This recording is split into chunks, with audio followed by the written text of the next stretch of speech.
Ever wondered how the stock market works, or what are the terms that market analysts use so frequently? If you want to learn more about the stock market, subscribe to our channel so you won't miss the next lesson. Think of the stock market as a bustling marketplace, but instead of fruits and vegetables, people are buying and selling shares or stocks. So, when you buy a share, a stock, you're essentially buying a tiny slice of that company. This is the fascinating world of stock trading, where fortunes are made and sometimes lost. So buckle up as we are about to dive into the world of stock market. In this video, we are going to cover the first 10 terms you will hear in the language of the stock market on a daily basis. Term number 1. The stock exchange, a marketplace for trading shares, buying, selling, and investing. The New York Stock Exchange and NASDAQ are renowned examples. Term number 2. A stock, a share. When buying one, you get an ownership in a company representing a claim on part of the corporation's assets and earnings. Term number 3.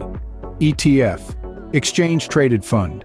An instrument that tracks the performance of a specific index like S&P 500 index, a sector like the energy sector, or a commodity like precious metals and agriculture.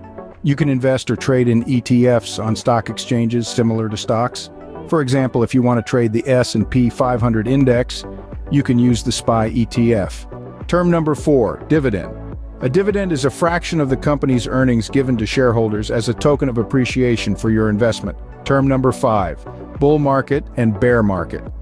These terms represent the overall market status. A bull market indicates rising prices due to investor confidence, while a bear market indicates falling prices reflecting investor pessimism.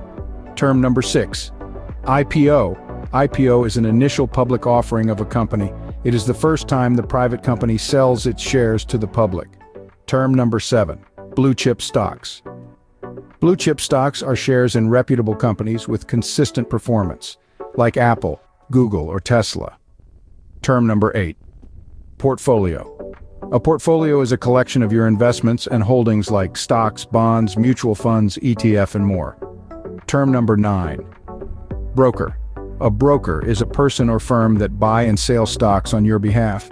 Because as an individual, we don't have access to the stock exchange, in today's world we use software to trade, it's called trading platforms. Last but not least, term number 10, index. An index is a benchmark for measuring the performance of multiple stocks as a group.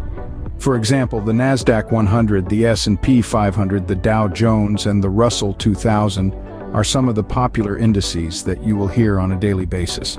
Now that we've grasped these 10 terms, we're one step closer to understanding the stock market. We've covered quite a bit. It's normal if you don't remember it all. Just rewind the video and watch again. Remember, shares, dividends, bears and bulls to IPOs, these aren't just fancy terms, but the very essence of the stock market language. Understanding them means understanding the stock market's ebb and flow. They're the keys to unlocking your investing potential. And there you have it, a crash course on stock market terms. Remember, the stock market isn't a mystery, it's just another language to learn, so keep learning and tune in to lesson number 2.